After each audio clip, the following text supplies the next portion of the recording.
Sir sir हाँ जी अमन। Sir एक बार real GDP और नॉमिनल जीडीपी बता दो। ठीक है बेटा, जतिन आप बताओ। सर वो आपने जो कैपिटल और कंजम्पशन गुड्स का बताया था वो एक बार दोबारा बता दो। Capital goods and consumption good, ठीक है बेटा। और बताओ। ठीक है, ओके, ठीक है। और चलो पहले इन 3 टॉपिक्स को कंप्लीट करते हैं, उसके बाद कुछ क्वेश्चंस मैं आपसे पूछूंगा, उसका आप आंसर देना नेशनल इनकम से रिलेटेड।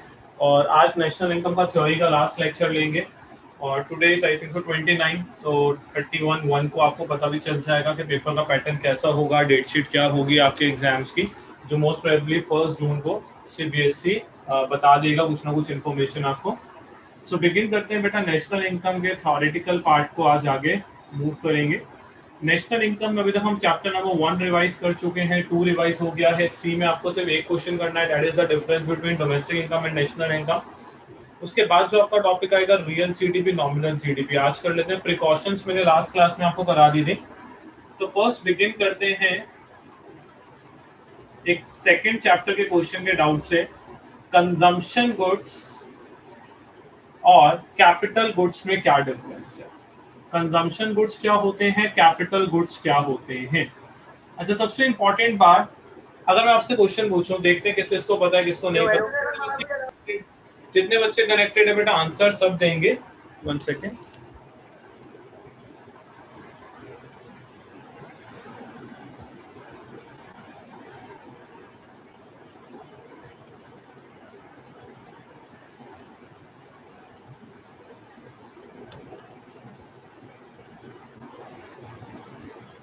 अंश ये क्या नए नए काम कर रहा है? नहीं सर, मैंने नहीं किया, एक्चुअली मेरे भैया ने किया था, वो कजन आए हुए हैं तो उन्होंने कर दिया था। Sorry sir. Okay, so consumption goods and capital good. What is the difference between consumption goods and capital good? First of all, my question is, out of from consumption or capital good, which should be included in national income and which should not be included in national income? सबसे पहला और सबसे important question, अगर आपको इसका answer पता है तो इजीली आप इसका डिफरेंस देख लोगे। कंजम्पशन गुड्स और कैपिटल, चैट बॉक्स में बताओ बेटा, कंजम्पशन गुड्स और कैपिटल गुड दोनों में से किसे नेशनल इनकम में इंक्लूड किया जाता है? कंजम्पशन और कैपिटल दोनों में से किसे आप नेशनल इनकम में इंक्लूड करोगे? Send your answer in the chat box. Very good Aman, अभी तक एक बच्चे का आंसर सही है, अमन का। जल्दी से सेंड करेंगे बेटा। जतिन ठीक है बिल्कुल। Sir please repeat the question. Question is consumption good और capital good, out of consumption और capital good which good is included in national income? दोनों में से किसे नेशनल इनकम में इंक्लूड करते हैं? ठीक है अंश। रिद्धि ठीक है बेटा, आपका भी जल्दी से बेटा। सब बच्चों ने अभी तक आंसर नहीं दिया, सबका आंसर आना चाहिए जो भी आपको लगता है। कंजम्पशन गुड्स और कैपिटल गुड दोनों में से किसकी वैल्यू को नेशनल इनकम में इंक्लूड किया जाएगा और किसकी वैल्यू को इंक्लूड नहीं किया जाएगा? चलो इस क्वेश्चन को दोबारा से देखते हैं। एक क्वेश्चन और पूछता हूं इसका आंसर बताने से पहले। फाइनल गुड्स और इंटरमीडिएट गुड्स दोनों में से किसकी वैल्यू को इंक्लूड करोगे? फाइनल गुड्स और इंटरमीडिएट गुड्स दोनों में से किसकी वैल्यू को नेशनल इनकम में इंक्लूड किया जाता है? फाइनल गुड्स की वैल्यू को इंक्लूड करते हैं या इंटरमीडिएट की वैल्यू को इंक्लूड करते हैं? अच्छा, सब एग्री करते हो इस बात से कि फाइनल गुड्स की वैल्यू को नेशनल इनकम में इंक्लूड किया जाएगा? यस और नो? Yes sir. और फाइनल गुड्स की डेफिनेशन क्या होती है? Final goods refers to those good which are either used for consumption और इन्वेस्टमेंट। तो बेटा ये दोनों है क्या? They both are the category of final good. ये दोनों ही फाइनल गुड्स की कैटेगरी हैं। फाइनल गुड की डेफिनेशन में क्या लिखा होता है? Final goods are those good which are either used for consumption और फॉर इन्वेस्टमेंट। तो जो इन्वेस्टमेंट गुड होते हैं उनको कैपिटल गुड बोलते हैं, और जो कंजम्पशन गुड है, जो हाउस होल्ड सेक्टर अपनी पर्सनल वांट्स को सेटिस्फाई करने के लिए लेता है, this is called consumption good. तो दोनों ही फाइनल गुड्स की कैटेगरी हैं, इसका मतलब दोनों ही नेशनल इनकम में इंक्लूड होते हैं। क्लियर हो गया ये दोनों? अब बताओ बेटा, कंजम्पशन गुड्स और कैपिटल गुड्स दोनों में से कौन से गुड्स कस्टमर की वांट्स को डायरेक्टली सेटिस्फाई करते हैं? Sir consumption good. डिफरेंस क्या है बेटा? Consumption goods are consume by the household sector. ऐसे गुड जो हाउस होल्ड सेक्टर कंज्यूम करता है अपनी डायरेक्ट वांट को सेटिस्फाई करने के लिए। फॉर एग्जांपल, अगर हमने कार परचेज की, वो कंजम्पशन गुड है या कैपिटल गुड है? क्योंकि हमारी वांट्स को सेटिस्फाई कर रहा है। लेकिन अगर किसी टैक्सी ड्राइवर ने टैक्सी परचेज कर ली तो कौन सा गुड है बेटा? क्योंकि कैपिटल उस टैक्सी से वो अर्निंग करेगा और अर्निंग करने के बाद अपनी वांट्स को सेटिस्फाई करेगा। तो कंजम्पशन गुड्स की डिमांड डायरेक्ट डिमांड होती है बेटा, ठीक है, याद रखना आपको, ये डायरेक्ट डिमांड है। डायरेक्टली आप इन चीजों की डिमांड करते हो, कंज्यूम करते हो, और साथ साथ ये आपकी वांट्स को डायरेक्टली सेटिस्फाई करती है। कैपिटल गुड्स आपकी वांट्स को सेटिस्फाई तो करते हैं लेकिन इनडायरेक्टली करते हैं। यस जतिन, पूछ बेटा। सर अगर टैक्सी ड्राइवर ने टैक्सी परचेज करने के लिए लोन लिया तो सर उस पर इंटरेस्ट देगा, वो इंक्लूड होगा ना नेशनल इनकम में? इंक्लूड होगा बेटा, इंक्लूड होगा, क्योंकि उस टैक्सी से वो अर्निंग करो, अर्निंग करने के बाद वो इंटरेस्ट पे करे। ठीक है सर, समझ आ गया? करें next question. Yes sir. Sir ये लिख सकते हैं ना कि उन्होंने लोन जो लिया गया प्रोडक्टिव पर्पस के लिए लिया है, क्योंकि टैक्सी तो खुद ही तो कह रहे हैं। मतलब सर रीजन में कह रहा हूँ मैं। हाँ, वो हम ऐसे लिख प्रोडक्टिव, ठीक है सर। सिंपल, वो प्रोडक्टिव दोनों ही आएंगे ना नेशनल इनकम में? लेगा, कोई इंडिविजुअल कार लेगा कंजम्पशन वाला, जो कंजम्पशन पर्पस है वो इंक्लूड नहीं होता। ठीक है, यस सर। ठीक है। नेक्स्ट क्वेश्चन था बच्चे अक्षित का। अक्षित का क्वेश्चन था fishing vessels, oil, natural gas, rigs, और ये जो बेटा सारी चीजें होती है जो इंटरनेशनल वाटर में होती है, लेकिन उनका एक्सक्लूसिव राइट हमारे पास है। उनका एक्सक्लूसिव राइट किसके पास होता है बेटा? हमारे पास होता है। उससे हम अपनी डोमेस्टिक टेरिटरी मानते हैं। बड़ा सिंपल सा लॉजिक है। अगर किसी भी इंटरनेशनल वाटर में इंडिया का कोई भी फिशिंग वेसल है जहाँ पे हमारे फिशरमैन जाएंगे, फिशिंग करेंगे, कोई नेचुरल गैस का रिग है, मतलब एक यूनिट बनी हुई है पूरी वाटर के अंदर जहाँ पे हम नेचुरल गैस की प्रोडक्शन कर रहे हैं, वो सारी चीजें अगर इंडियन ऑन्ड हैं तो बेटा वो इंडिया की डोमेस्टिक टेरिटरी का पार्ट मानना चाहिए। अक्षर क्लियर है? नेक्स्ट आ जाते हैं बच्चे, जो एक इंपॉर्टेंट क्वेश्चन हो सकता है आपके एग्जाम में, नॉमिनल जीडीपी एंड रियल हुआ और ऑब्जेक्टिव हो गया तो। और दूसरा क्वेश्चन सर, अगर पेपर में जैसे हमें सुनने में आ रहा है कि पेपर जो है वो ऑब्जेक्टिव बेस के साथ साथ कहीं कहीं ये भी रूमर्स है कि मेन सब्जेक्ट्स के पेपर होंगे, तो उस मेन सब्जेक्ट में इकोनॉमिक्स होने के पूरे पूरे चांसेस हैं। ठीक है, हाँ जी जतिन बोलो बेटा। उस दिन बताया था कि कंजम्पशन गुड्स कैपिटल गुड्स नहीं हो सकते और कैपिटल गुड्स कंजम्पशन गुड्स हो सकते हैं। दोबारा बोल सर आपने उस दिन बताया था कि कंजम्पशन गुड्स कैपिटल गुड्स नहीं हो सकते, but capital goods can be consumption goods. Jatin तू क्वेश्चन ना गलत बोल रहा है। मैंने ये नहीं सर, बोला मुझे समझ नहीं आया, वो जो चीज पूछ रहा हूँ। कंजम्पशन गुड्स हैं वो इंटरमीडिएट गुड्स नहीं हो सकते, लेकिन कैपिटल गुड्स इंटरमीडिएट गुड्स हो सकते हैं। सर कैपिटल गुड्स जो इंटरमीडिएट होएगी वो तब होएगी ना अगर जैसे फर्म कोई मशीनरी खरीदे तो उसको रीसेल कर दे। शिवांशु तो विद इन 1 ईयर कंज्यूम हो जाएंगे। सिंपल आंसर, कंफ्यूज मत हो उसमें। जतिन अनम्यूट कर। अब बता, तूने क्वेश्चन गलत बोला था सही बोला था? सर मुझे तो याद नहीं ना आपने उस टाइम क्या बताया था। बहुत सारे बच्चे कनेक्टेड हैं। साहिल क्या क्वेश्चन था बेटा लास्ट टाइम जो मैंने बताया था? मैंने ये बोला था कंजम्पशन कैपिटल हो सकता है, कैपिटल कंजम्पशन हो सकता है। ये तो नहीं सर, ये क्वेश्चन तो नहीं कैटेगरी है बेटा, वो तो दोनों ही जतिन फाइनल गुड्स की कैटेगरी है, वो कैसे एक दूसरे में कन्वर्ट हो जाएंगे? अगर मैं एक हाउस होल्ड सेक्टर हूं, मैंने क्या बोला है, हाउस होल्ड सेक्टर सिर्फ कंजम्पशन गुड्स लेता है, हाउस होल्ड सेक्टर ही कंजम्पशन गुड्स ले सकता है बस। जतिन ये बात समझ आ गई? Yes sir. तो फिर वो बेटा कैपिटल गुड कैसे हो जाएंगे? अगर मैंने कार परचेज की पर्सनल सेटिस्फेक्शन वांट्स के लिए, मैं उसको टैक्सी थोड़ी बना दूंगा। बट सर मैंने एक जगह क्वेश्चन देखा था कि all machines are capital goods, तो वो डिफेंडर, तो मैंने मशीन में मैंने कहा अगर डीलर परचेज करेगा तो वो इंटरमीडिएट हो जाएगा, तो उस केस में कैपिटल नहीं होगा। बट उस केस में उन्होंने क्या रखा था कि अगर वही मशीन कोई कंज्यूमर खरीदता तो वो कंजम्पशन गुड भी हो सकता है। हाँ, अगर कोई मान ले आप कोई स्विंग मशीन है, कपड़े सिलने वाली मशीन, तो क्या हम घर पे नहीं परचेज कर सकते उसे? कर सकते हैं सर। तो फिर वो हमारी कंजम्पशन हो गई। बट सर रीजन दोनों सही होंगे ना, अगर कोई डीलर परचेज करे स्विंग मशीन को, वो भी ठीक है बेटा। ठीक है सर, मतलब रीजन दोनों लिख सकता हूँ। जतिन क्वेश्चन क्या था जो तू पूछ रहा था? यस सर, आ गया। कंजम्पशन वाले इंटरमीडिएट नहीं हो सकते, बस सिंपल ये याद रख। ठीक है सर। ठीक है ना? चलो बेटा मूव करते हैं रियल जीडीपी और नॉमिनल जीडीपी पे। पहले बात करते हैं नॉमिनल जीडीपी की। ठीक है बेटा, नॉमिनल जीडीपी कौन सी जीडीपी है? करंट प्राइस या constant price? Current year price into current year production. Current year price GDP, current year price GDP भी हम इसको बोल सकते हैं। जीडीपी, जीएनपी, नेशनल इनकम, जो भी क्वेश्चन में गिवन। और रियल जीडीपी क्या होती है बेटा? Base year, base year price GDP. बहुत ध्यान से सुनना, इससे लास्ट में आपसे कुछ क्वेश्चन पूछूंगा जो 1 मार्क का क्वेश्चन आपके बोर्ड में आ सकता है। करंट ईयर प्राइस जीडीपी और बेस ईयर। करंट ईयर का मतलब क्या? करंट ईयर का मतलब जो 2021-22 चल रहा है, नहीं, जिस ईयर की आप स्टडी कर रहे हो, जिस ईयर की आप स्टडी कर रहे हो। अच्छा, इंडिया का बेस ईयर क्या है बेटा? 2011-12। ये हमारा बेस ईयर है। ये कैसे डिसाइड होता है? जिस ईयर में प्राइस फ्लक्चुएशन सबसे कम होती है उस ईयर को बेस ईयर कंसीडर कर लिया जाता है। इससे पहले 4-5 था, अब 11-12 है। उसके बाद हमें कोई ऐसा ईयर मिला नहीं जिसको बेस ईयर बना लिया जाए। मिल जाएगा तो कन्वर्ट कर देंगे, क्योंकि हम बेस ईयर हमेशा करंट ईयर के पास रखना चाहते हैं, सो दैट फ्लक्चुएशंस कम नजर आए। अब मान लो अगर 2011-12 की नेशनल इनकम को कैलकुलेट कर रहे हो आप 11-12 की, तो नेशनल इनकम को जीडीपी को कैलकुलेट करने का बड़ा सिंपल सा फंडा है बेटा। जीडीपी की डेफिनेशन क्या होती है, कोई बता सकता है? What is GDP?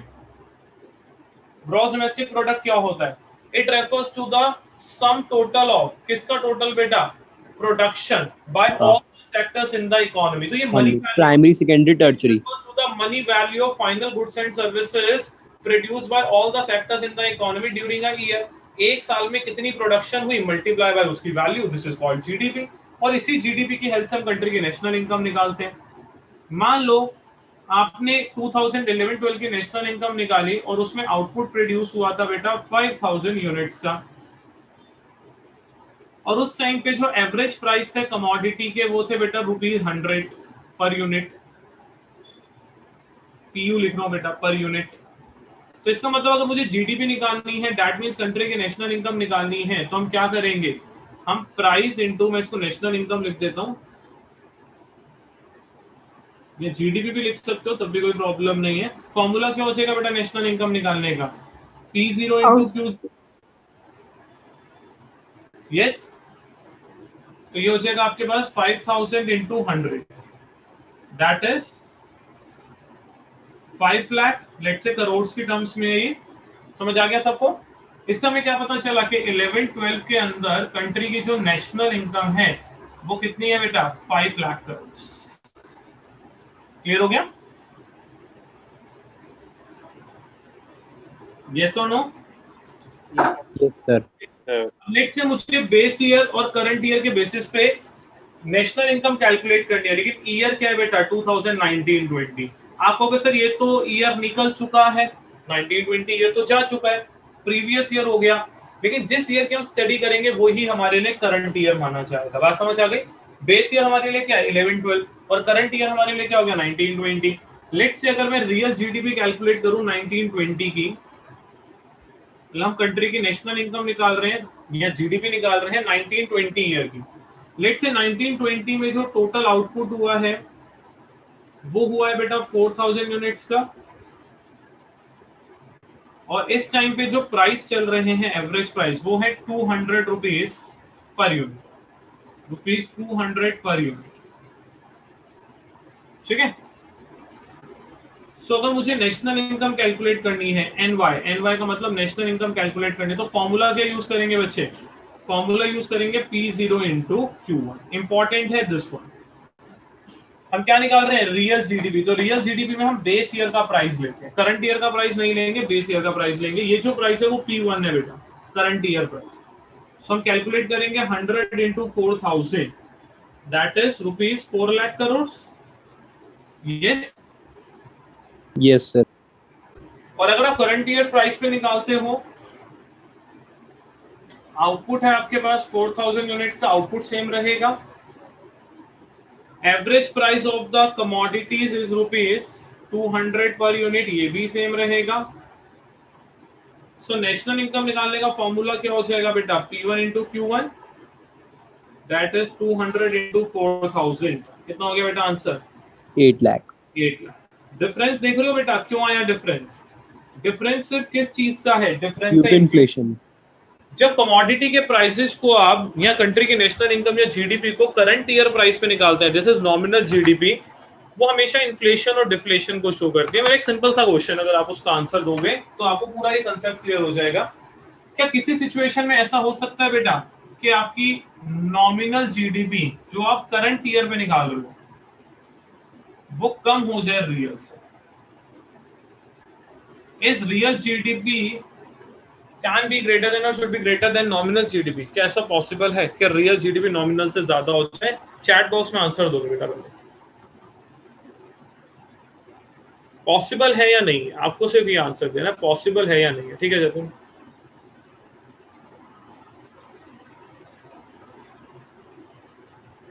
वृंदा बताओ बेटा। सर डिफ्लेशन के टाइम पर। डिफ्लेशन के टाइम पे ऐसा हो सकता है। रिधि प्रधान थोड़ा सा और एक्सप्लेन करो एक बार।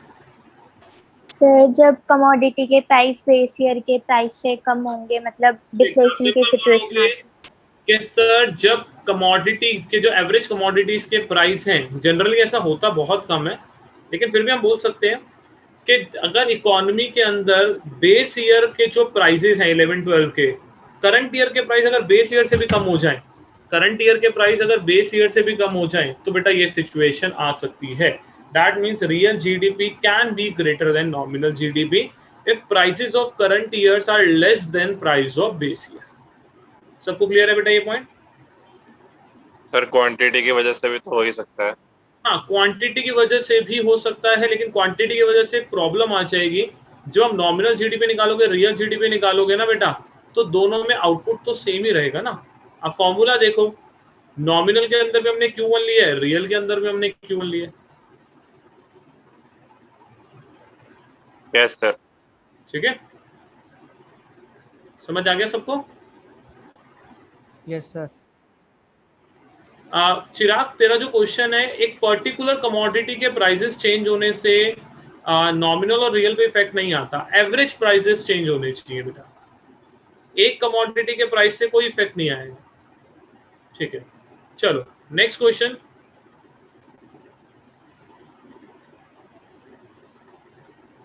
अनन्या, सिर्फ जो इन्फ्लेशन डिफ्लेशन है ना, वो प्राइस की वजह से दिखती है, क्वांटिटी की वजह से दिखेगी नहीं, क्योंकि दोनों में क्वांटिटी सेम चलेगी।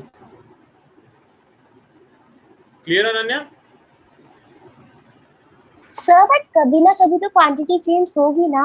मुझे चेंज कोई बात नहीं, मैं कहता हूँ 2021 में 10,000 यूनिट्स हो गई, तो तब भी बेटा यहाँ पे तो दोनों जगह 10,000 ही लिखोगे ना। Yes sir. यहाँ पे फॉर्मूले में तो क्वांटिटी तो दोनों की सेम ही है, Q1 से प्राइसेस की वजह से तो चेंज आ रहा है। ओके अगर सर। आप इसको 11-12 की क्वांटिटी के साथ कंपेयर करोगे, किसी दूसरे ईयर की क्वांटिटी के साथ कंपेयर करोगे तो अलग बात है। सेम ईयर में तो रियल नॉमिनल का इफेक्ट जब आप देखोगे तो प्राइस की वजह से ही आएगा। ठीक है? Yes sir. ठीक है बच्चे, चलो अब नेक्स्ट क्वेश्चन जो आपको चैट बॉक्स में आंसर देना है, रियल और नॉमिनल जीडीपी दोनों में से कौन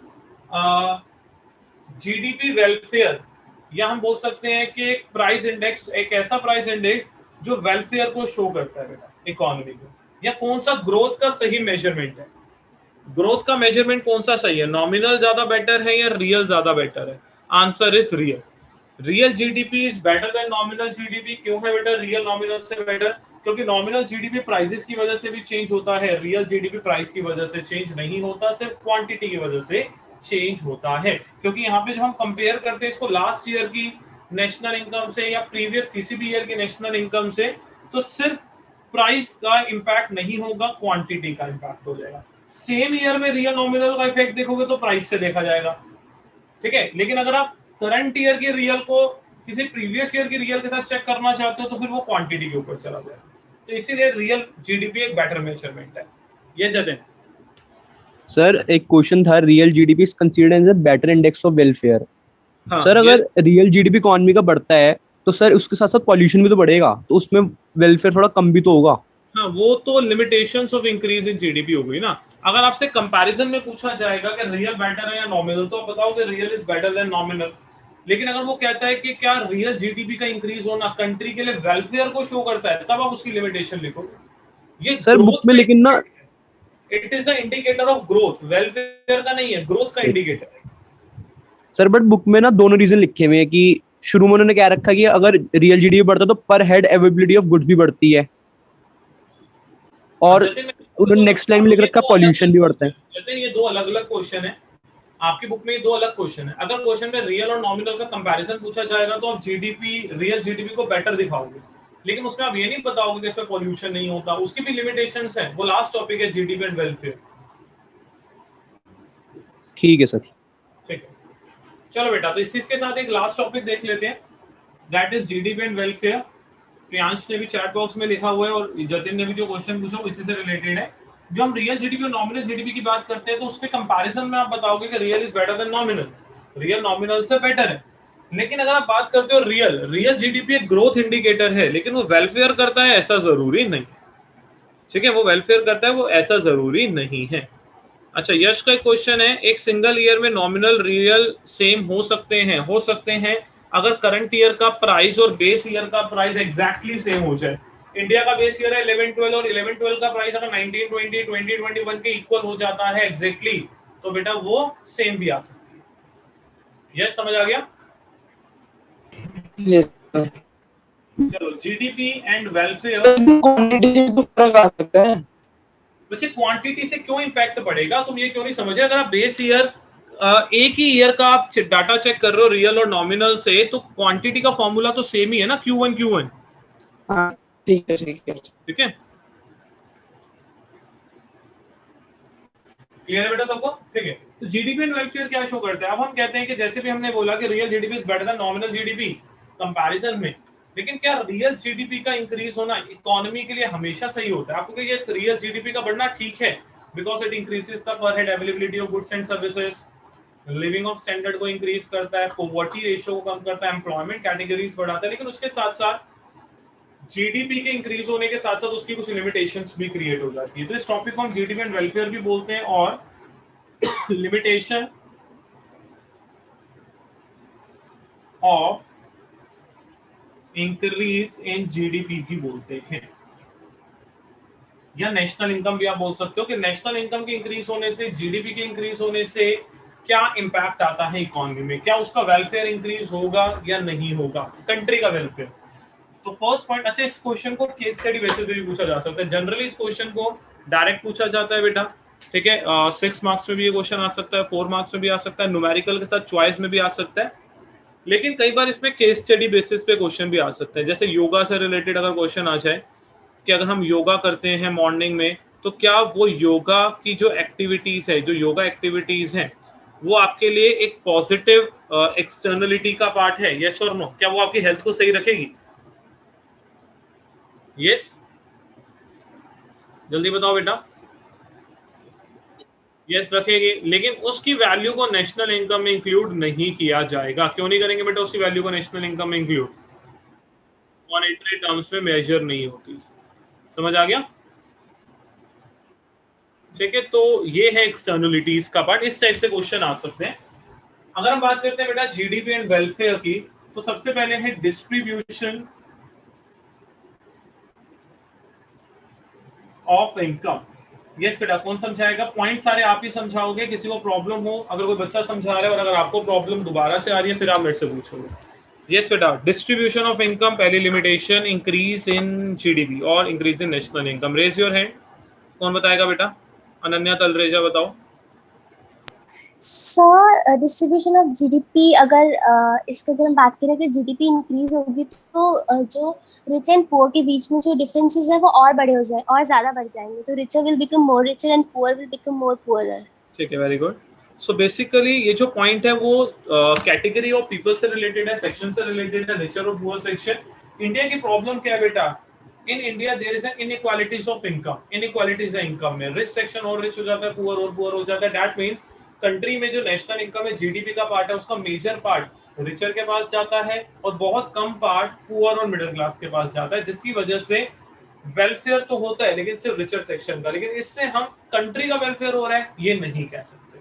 सबको क्लियर है बेटा? सेकंड पॉइंट आपके पास आता है, that is non monetary exchange. Non monetary exchange, raise your hand बेटा। Non monetary exchange, yes Achal. So non monetary exchange में ऐसी बहुत सारी एक्टिविटीज होती है जो मनी की टर्म्स में मेजर नहीं कर सकते, जैसे हाउसवाइफ सर्विसेज और किचन गार्डनिंग, तो वो जीडीपी में इंक्लूड नहीं होती। तो यही है नॉन मॉनेटरी इंक्लूड नहीं करेंगे, उससे क्या होगा? जीडीपी की जो वैल्यू है वो कम हो जाएगी, मतलब अंडर एस्टिमेट हो जाती है। समझ आ गया सर? जब हम एक तरफ ये कहते हैं कि जीडीपी बढ़ने की वजह से पॉवर्टी रेट कम होगा, तो फिर गैप कैसे बढ़ जा रहा है?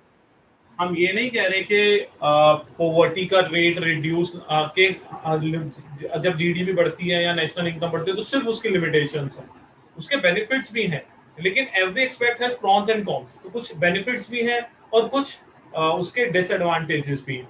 अगर हम कहते हैं कि अगर नेशनल इनकम बढ़ रही है तो पॉवर्टी रिड्यूस होगी, ठीक है, नेशनल इनकम बढ़ती है अगर पॉवर्टी रिड्यूस होगी, लेकिन इसमें प्रॉब्लम क्या है, इंडिया में प्रॉब्लम आ जाती है। अगर आप इंडिया की इकोनॉमी की बात करो, हमारे यहाँ नेशनल इनकम जब बढ़ती है तो पुअर के पास पैसे ही नहीं जाते, ठीक है, तो नेशनल इनकम के बढ़ने से पॉवर्टी रिड्यूस होनी चाहिए, पॉवर्टी शुड बी रिड्यूस, लेकिन इंडिया में वो चीज थोड़ा सा नेगेटिव हो जाती है कि हमारे यहाँ पे साइकिल सही नहीं है, हमारे यहाँ पुअर मिडिल को वैसा मिलता ही नहीं। और इंडिया में होता क्या, जब मनी अर्न की जाएगी बेटा, ज्यादा से ज्यादा इकोनॉमी में मनी का सर्कुलेशन आएगा, उससे मार्केट के अंदर कमोडिटी के प्राइस भी बढ़ जाते हैं मनी सप्लाई बढ़ने की वजह से।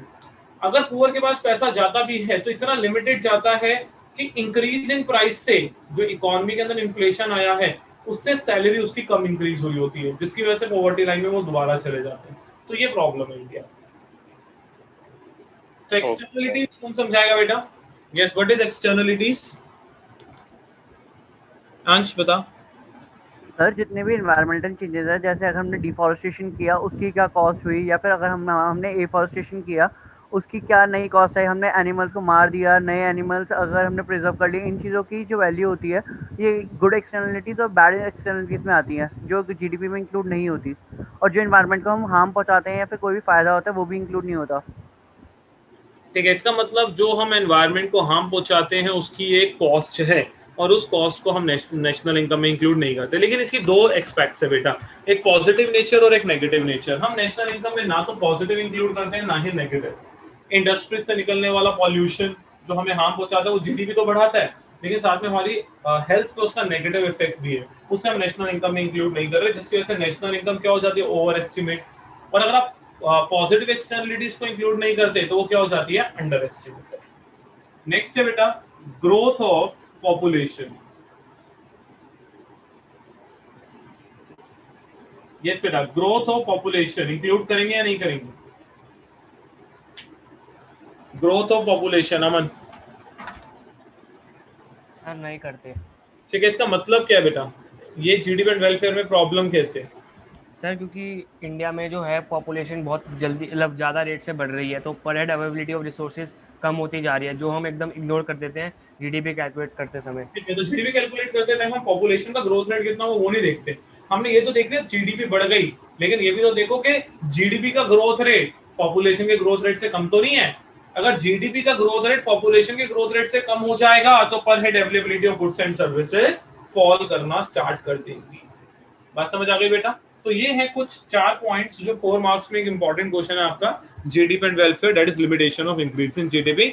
अगर केस स्टडी आती है तो ज्यादातर चांसेस होंगे एक्सटर्नलिटीज की केस स्टडीज के आने के। क्लियर है बेटा सबको?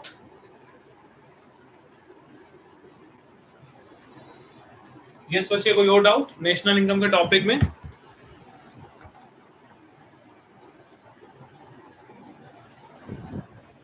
सर बोलो अंश। सर जब हम उसमें रियल जीडीपी देखते हैं तो उसके अंदर जो प्राइस के अंदर इंक्रीज, जो रियल और नॉमिनल जीडीपी कंपैरिजन में देखते हैं तो प्राइस में इंक्रीज सिर्फ इन्फ्लेशन की जगह क्वालिटी ऑफ गुड्स जो है वो इम्प्रूव हुई है, जिसकी वजह से क्वालिटी, जिसकी वजह से प्राइस बढ़े हैं, वो भी तो नहीं आता, वो भी तरीके से उसका हो गया। वो भी इग्नोर कर दिया जाता है बेटा। Yes sir. Quality of product को भी हम इंक्लूड नहीं करते। नेक्स्ट प्रियांश। सर इस वाले क्वेश्चन की कोई स्टेटमेंट का एग्जांपल दे दो एक बारी। स्टेटमेंट का एग्जांपल मतलब जैसे किस तरीके से पूछ सकते हैं एक्सटर्नलिटीज के लिए क्या स्टेटमेंट? 90% जब भी ये क्वेश्चन एग्जाम में आया सीधा आया है explain the limitation of increase in GDP. अगर ये ऐसे नहीं आया तो पूरा क्वेश्चन नहीं आएगा, फिर कोई पर्टिकुलर पॉइंट आएगा केस स्टडी में बनके, जैसे मैंने योगा का एग्जांपल दिया, पॉल्यूशन के एग्जांपल के साथ आ सकता है, ठीक है, फिर वो केस स्टडी के फॉर्म में जाएगा। डायरेक्ट क्वेश्चन है ये, इसमें कोई स्टेटमेंट चेंज नहीं होगी। अमन सर, इसका ऑब्जेक्टिव बेस्ड क्वेश्चन कैसे आ सकता है? अगर ऑब्जेक्टिव बेस्ड आ गया बच्चे इसके अंदर तो एक्सटर्नलिटीज से रिलेटेड क्वेश्चन पूछा जा सकता है। ये पूछा जा सकता है कि बताओ इनमें से कौन सी नॉन मॉनेटरी ट्रांजैक्शन है, housewife services, kitchen gardening, something, 2-3 option दे देंगे, ऑल ऑफ दीज, ठीक है। रियल जीडीपी में आ सकता है, आपको वैल्यूज दे दी जाएंगे and you need to calculate कि वो रियल जीडीपी नॉमिनल दे दिया तो डिफ्लेटर की वैल्यू निकालो। फॉर एग्जांपल मैं क्वेश्चन देता हूँ, सॉल्व करो। लेट्स से अगर रियल जीडीपी की वैल्यू है बेटा rupees 2000 crore and second nominal GDP की वैल्यू है let's say 3000 crore, then what is the value of deflator? Deflator की वैल्यू बताओ कितनी होगी? जीडीपी डिफ्लेटर कितना है? और डिफ्लेटर का दूसरा नेम क्या होता है बेटा? Price index. करो, सॉल्व करो। Sir 50% inflation. डिफ्लेटर का अमाउंट कितना आ रहा है? 50%। 150। 150। आ गया बेटा सबका 150? Yes sir. ठीक है, कैसे किया? फॉर्मूला बताओ। Nominal upon real equal nominal upon real into 100। Upon में रियल, नॉमिनल जीडीपी अपॉन में real GDP multiply by 100। Nominal कितना है बेटा? 3000। रियल कितना है? 2000 into 100। So your answer is rupees 150 crore. तो इस टाइप के क्वेश्चन एग्जाम में आ सकते हैं अगर ऑब्जेक्टिव बेस में गए। थोड़ा सा अगर हम इसको और ट्रिकी बना दें तो कैसे क्वेश्चन आ सकता है? लेट्स से आपको बोला गया है real GDP is equal to rupees 1500 crore. Second statement उसने दे दी बेटा आपको GDP deflator is equal to या इज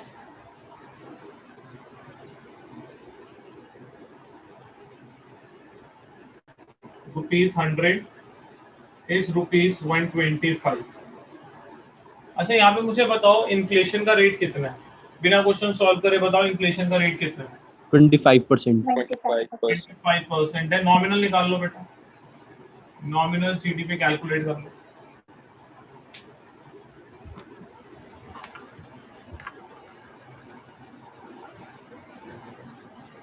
सर पहले जीडीपी डिफ्लेटर की वैल्यू परसेंटेज में नहीं होगी? परसेंटेज में क्या होगी? अमाउंट में। रुपीज मैंने लगा दिया गलती से, रुपीज नहीं आएगा, अभी हटा रहा हूँ। 1875। ठीक है,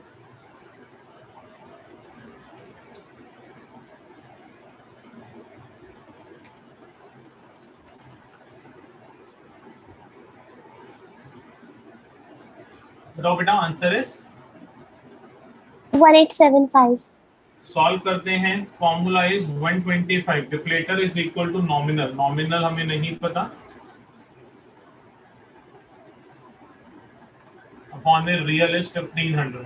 1875।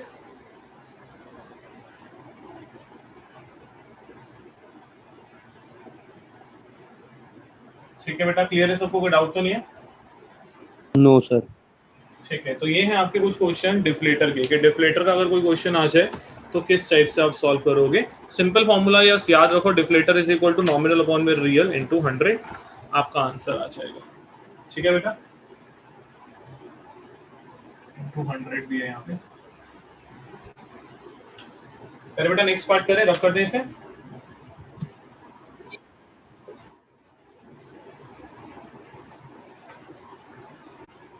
गेस बच्चे और कुछ बताओ नेशनल इनकम के टॉपिक में, और कोई डाउट? सर कल टेस्ट है क्या? है बेटा? नहीं अभी नहीं, कल नहीं, अभी एक बार न्यूमेरिकल्स करा दूं, फाइनल भी हो जाएगा परसों तक कि कैसा पेपर का पैटर्न आने वाला है, फिर उसी हिसाब से स्टार्ट करेंगे। अगर ऑब्जेक्टिव वाला होगा तो सिर्फ ऑब्जेक्टिव की प्रैक्टिस कराऊंगा, अगर सब्जेक्टिव हुआ तो आपने क्विज के लिए कहा था। आज बच्चे मैंने बनाई नहीं है, नेक्स्ट क्लास में रख लेंगे।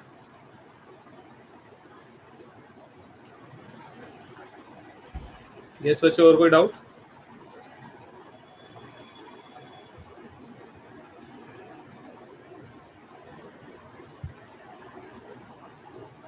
ठीक है, नेहा का डाउट है ग्रीन जीएनपी क्या होती है? कौन बताएगा बेटा व्हाट इज ग्रीन जीएनपी? अंश बता बेटा। सर जब हम एनवायरनमेंट पे होने वाले इफेक्ट जो होता है उसको भी हम इंक्लूड कर लेते हैं जीडीपी के अंदर, तो वो ग्रीन जीडीपी बन जाती है, जीएनपी बन जाती है, ग्रीन जीएनपी। ठीक है बेटा, बेसिकली क्या है ग्रीन जीएनपी? ग्रीन जीएनपी का मतलब क्या है? अगर आप सिंपल टर्म्स में समझो, हम कहते हैं कि जीडीपी को इंक्रीज करो, वो गलत चीज नहीं है। अगर आप जीडीपी नहीं बढ़ाओगे नेशनल इनकम नहीं बढ़ेगी, नेशनल इनकम नहीं बढ़ेगी, पर कैपिटा इनकम नहीं बढ़ेगी, डेवलपमेंट नहीं होगी। बट अगर उस डेवलपमेंट को सस्टेनेबल वे में किया जाए, एनवायरमेंट फ्रेंडली वे में किया जाए, this is called green GNP और green GDP. That means production increase करो लेकिन उसका बहुत ज्यादा इम्पैक्ट एनवायरमेंट पे नहीं होना चाहिए। नेहा क्लियर है बेटा? यस ठीक है। प्रियांश बता बेटा, हैंड रेस किया हुआ था। सर यही बताना था। अच्छा बता रहा था। यस बच्चे देख लो, और कोई डाउट है तो नेशनल इनकम के टॉपिक में। थ्योरी का लगभग पार्ट हमारा कंप्लीट हो गया, इसको आप रिवाइज करोगे, न्यूमेरिकल्स बिगिन करेंगे नेक्स्ट क्लास से, और जब तक आपकी नेक्स्ट क्लास होगी तब तक हमें पता भी चल जाएगा कि पेपर का पैटर्न क्या होने वाला है। सर यहाँ डेफिनेशन में ये भी लिखा हुआ है कि output adjusted for depletion of natural resource. दोबारा बोल एक बार। Output adjusted for depletion of natural resource. Natural resources का जो डिप्लीशन हो रहा है, ऑब्वियसली प्रोडक्शन करोगे तो बेटा नेचुरल रिसोर्सेज डिप्लीट भी होते चले जाएंगे। ठीक है, तो वो इतने ही डिप्लीट, हम ये नहीं करें डिप्लीशन होना नहीं चाहिए, डिप्लीशन होना तो ऑब्वियसली अगर आप प्रोडक्शन करोगे नेचुरल रिसोर्सेज का डिप्लीशन होगा ही होगा, लेकिन वो कैरिंग कैपेसिटी से, अगर हम कैरिंग कैपेसिटी वर्ड यहाँ यूज करें, उसके रीजनरेशन से कम होना चाहिए। तो ऐसे एडजस्ट करो अपनी जीडीपी को कि रिसोर्सेज का रीजनरेशन भी होता रहे और आप उसको यूज भी करते जाओ। Okay sir. Anushka sir exam जुलाई में होंगे या जून में हो सकते हैं? कुछ नहीं कह सकते बेटा, अगर जून में उन्होंने डेट शीट निकाल दी तो हो सकता है जून के लास्ट में फर्स्ट पेपर बिगिन कर दें, और चांसेस तो वैसे जुलाई के ही हैं। बाकी अभी एक तो वेट करो भैया, 29 तो हो ही गई है, कल संडे है, 1 तक थोड़ा पता चल ही जाएगा। एंड चलो सर बेटा, कॉमर्स के फिर मेन सब्जेक्ट्स कौन कौन से लेंगे? किसमें बेटा? आपके कॉमर्स में यस सर। मेन सब्जेक्ट 3 तो है ही हैं जो चांसेस हैं, इको, बीएससी और अकाउंटेंसी। सर मैथ्स वालों का तो मैथ्स भी होगा। प्रॉब्लम ये है बच्चे के वो ऑप्शनल होता है कॉमर्स वालों के लिए, साइंस वालों के लिए भी ऑप्शनल होता है। किसी के पास है साइंस में बीएससी होना चाहिए ना सर। और सर एक लैंग्वेज भी होगा ना? एक लैंग्वेज तो लेना जरूरी है उनके लिए, इंग्लिश तो होगा ही होगा आपका। अब देखो क्या करते हैं, मे भी ऐसा हो सकता है कि वो किसी पेपर को ना छोड़ के सारे ले ले और टाइम ड्यूरेशन रिड्यूस कर दे। वेट करो 2-3 दिन, पता चल जाएगा।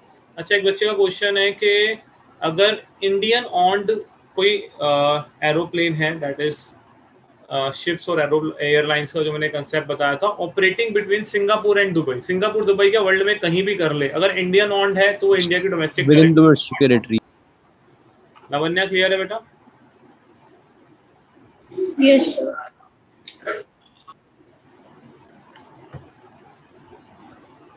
चलो बेटा नेक्स्ट पार्ट पे मूव करते हैं अपने। नेक्स्ट पार्ट है, एक बच्चे ने फिर से क्वेश्चन पूछा है, अनुष्का ने। अनुष्का का क्वेश्चन है कि सर जो हमारा पॉइंट था दैट इज फिशिंग वेसल्स वाला, इंटरनेशनल वाटर में, मान लो कोई इंडिया का फिशरमैन है जो इंटरनेशनल वाटर में जाएगा, तो इंटरनेशनल वाटर में अगर वो कोई भी प्रोडक्शन एक्टिविटी कर रहा है, इंडिया का कोई ऑयल, नेचुरल गैस रिस्क है वहां पे, जो इंडियन ऑन्ड है, जिनका एक्सक्लूसिव राइट इंडिया के पास है, बेटा वो इंडिया की डोमेस्टिक टेरिटरी का पार्ट माना जाएगा। क्लियर है? Yes sir. चिराग अभी कुछ फाइनल नहीं है कि आधे घंटे का एग्जाम होगा या क्या होगा, वो सब रूमर्स है। जब तक सीबीएसई ऑफिशियल नहीं बोलती आप कुछ एज्यूम मत करो, अभी 2-3 दिन वेट करो, पता चल जाएगा कैसे होगा। चांसेस पूरे हैं कि पेपर होंगे। अब वो पैटर्न तो ऑब्वियसली चेंज होगा, जो पूरा आपका नॉर्मल पैटर्न रहता था 80 मार्क्स का पेपर, 3 आवर्स का सब्जेक्टिव पेपर, उसके चांसेस बहुत कम। ठीक है, तो कुछ ना कुछ चेंजेस होंगे। क्लियर है बेटा? और कोई डाउट?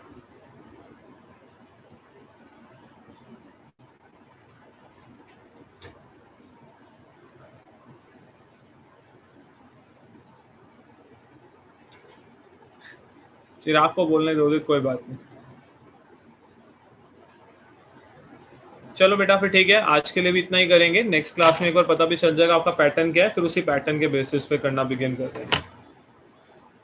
होम बोर्ड्स का चांसेस पूरे हैं बेटा, होम बोर्ड्स होने के। ठीक है सर, यस बेटा। जो आपने डिफ्लेशन वाला पॉइंट बताया था कि जब रियल जीडीपी नॉमिनल से ज्यादा हो सकती है, वो वाला पॉइंट एक बार बता दो बेटा। रियल जीडीपी कौन सी जीडीपी होती है? जो आप बेस ईयर प्राइस पे निकालते हो। मान लो अगर आपके 2019-20 के जो एवरेज प्राइस हैं वो है बेटा 80 रुपीज, और बेस ईयर के कितने थे? 11-12 के 100। तो इस केस में क्या होगा? रियल जीडीपी ज्यादा हो जाएगी, नॉमिनल जीडीपी कम हो जाएगी, तो डिफ्लेशन आ जाएगा। जब आप डिफ्लेटर निकालोगे ना, उसकी वैल्यू 100 से कम हो जाएगी। Okay sir.